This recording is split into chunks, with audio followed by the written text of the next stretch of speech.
Hi, I'm Anne Bowditch and this is part 7 of my anxiety relief series. Don't let others cause anxiety for you. Just a reminder to hit the subscribe button if you'd like to find out more and watch more videos. How do other people make you feel? We often say it, don't we? Oh, she made me feel so useless or stupid. Oh, he made me so angry. And the list is endless of the types of emotions that other people can conjure up for us. So who does make you feel bad? Well, let's look at negative people who tend to be negative a lot of the time, because what they're doing is they're pulling your energy down. They're making you feel worse. They make you feel negative. So that negativity often sort of tends to brush off. If we're someone who's very positive, we tend to be more positive. If we're with somebody who likes to moan a lot or be on the negative, it can often make us more that way. They may actually be making you feel more anxious. If there's somebody who's always talking about all the awful things going on in the world, or all the possible things that could happen to you, or all sorts of health issues or anything like that, they may be making you feel more anxious. So this is where you need to make some decisions as to who you spend most of your time with. And they may also be causing you to form negative beliefs about yourself. So if they're telling you you're useless, if they're telling you you're hopeless, you can't do things, then you're going to start believing that, particularly if they're the person you spend a lot of your time with. Or they may even be confirming negative beliefs you already hold about yourself. So if you already think, I'm not confident enough, then they may confirm that by telling you, oh no, you wouldn't be able to do that, or you'd find that difficult. And then you may well accept that as being the case when it may well not be the case. And they can be selfish people, especially if it's all about them.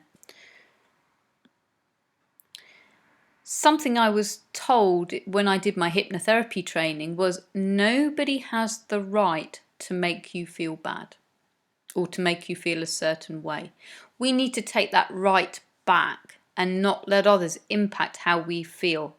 And that may involve us making decisions about the time we spend with these people and about who we want in our lives.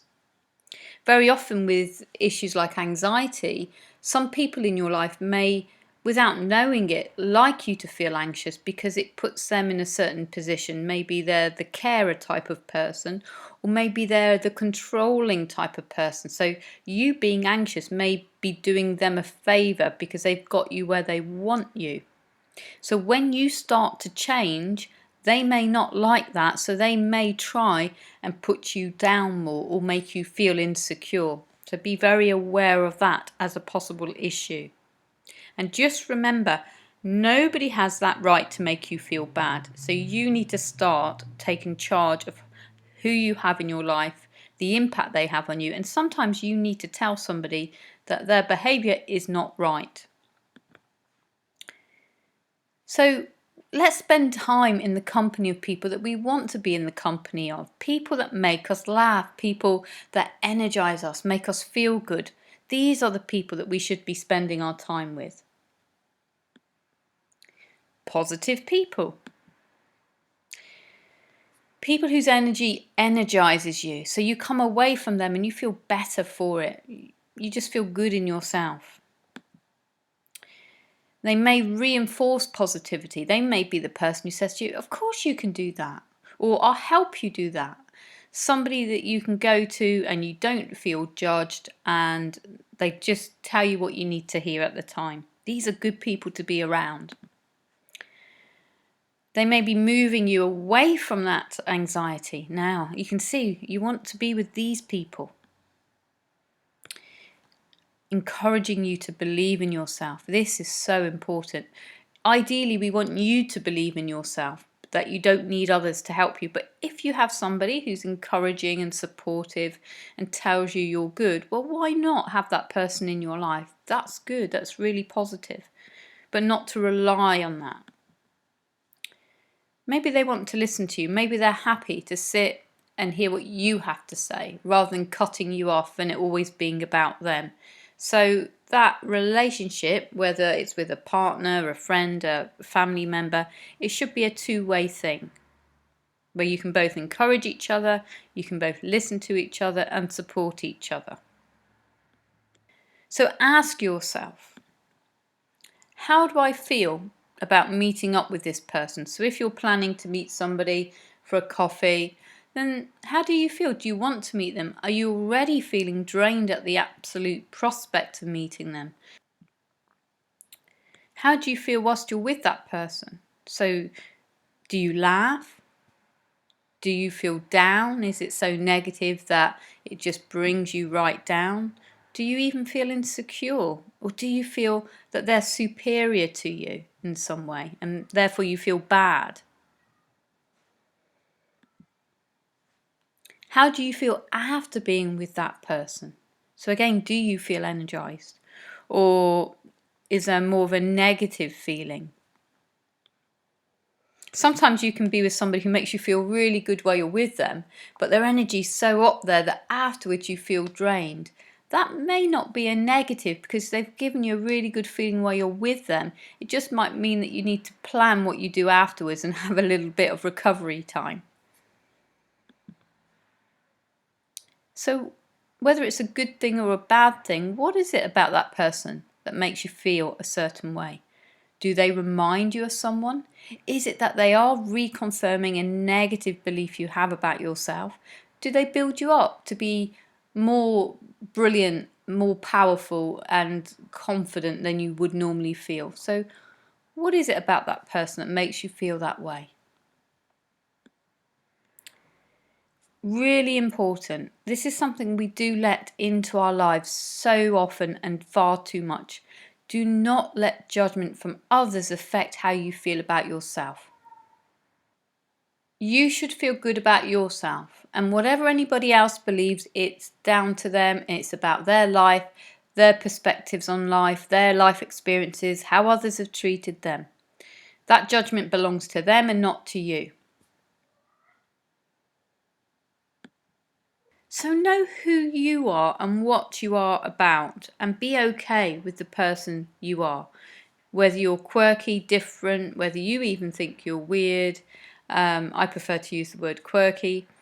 Whatever you are, whatever you want to wear, how you want to put yourself out there, just be happy and content with the person you are. Of course, if you want to change some things about yourself, then that's fine. Do it in a positive way. But no matter how you look and whatever you do, as long as you're doing good and you act with good intent, with integrity, and you don't go out your way to harm anybody, if somebody's got a problem with you, it's their problem, it's not yours. So just be solid in who you are.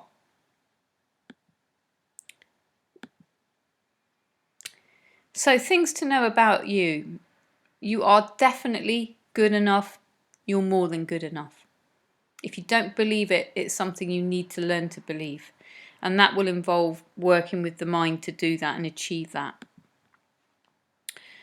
You are incredibly capable, far more capable than you probably believe you are.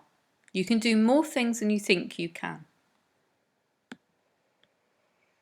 You are important. So often we put others above ourselves and others' needs and happiness above us. Well, actually, you're important too.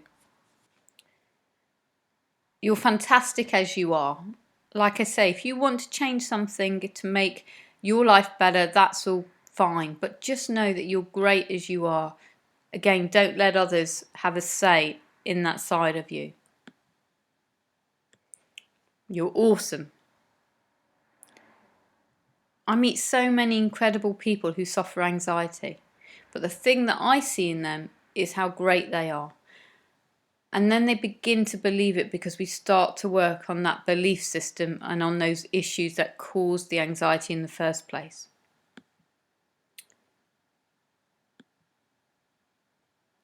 So Wear what you like. Obviously, sometimes certain jobs, for instance, require a certain type of attire.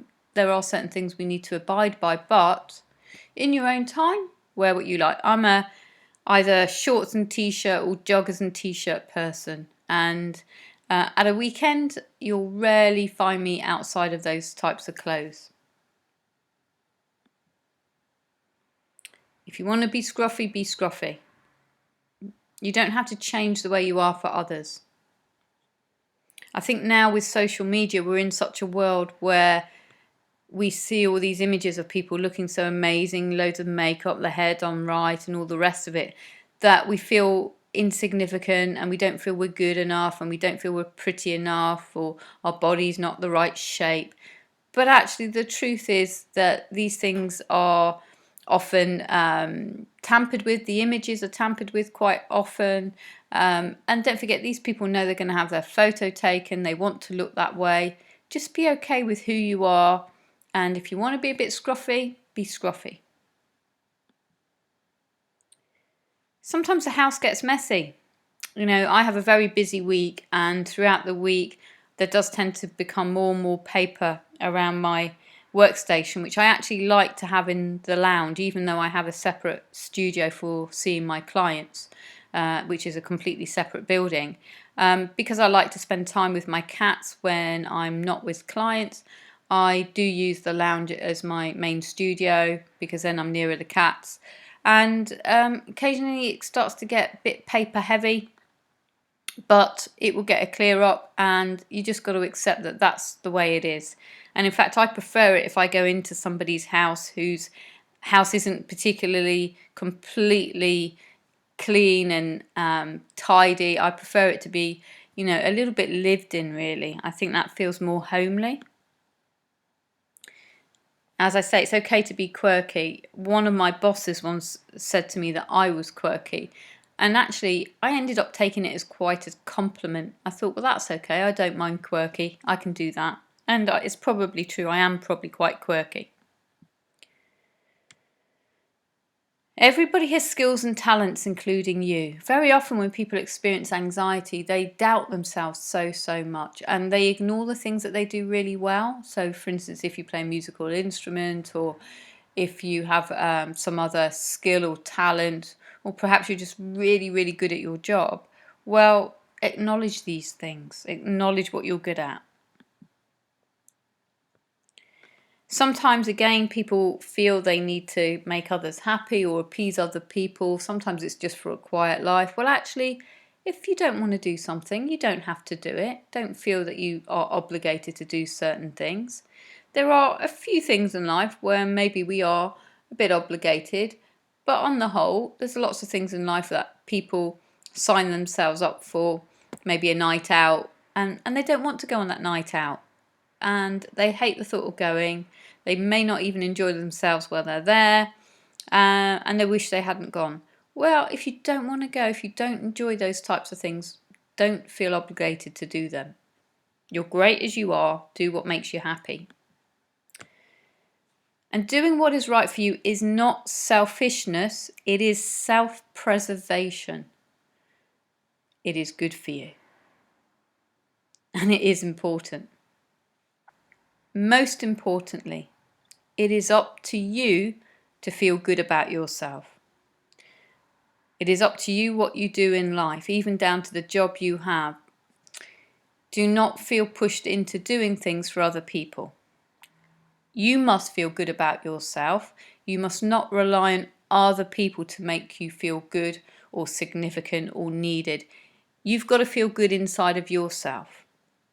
And then others will respect you more and treat you better. If you allow yourself to be a doormat for other people to constantly walk over, other people will keep walking over you. If you start to take a stance of that's not acceptable, and you start to speak up for yourself and you start to do what's right for you, others may not like it at first, but in time they will respect you for that. If you'd like to know more, my book, The Energy of Anxiety, is a modern approach packed with lots of information to help anxiety sufferers. There's also a very comprehensive exercise section in there, and I encourage anybody who buys the book to do the exercise section because there's so much information in there. And really, if there's certain exercises that you click really, really well with, then work on those and use those.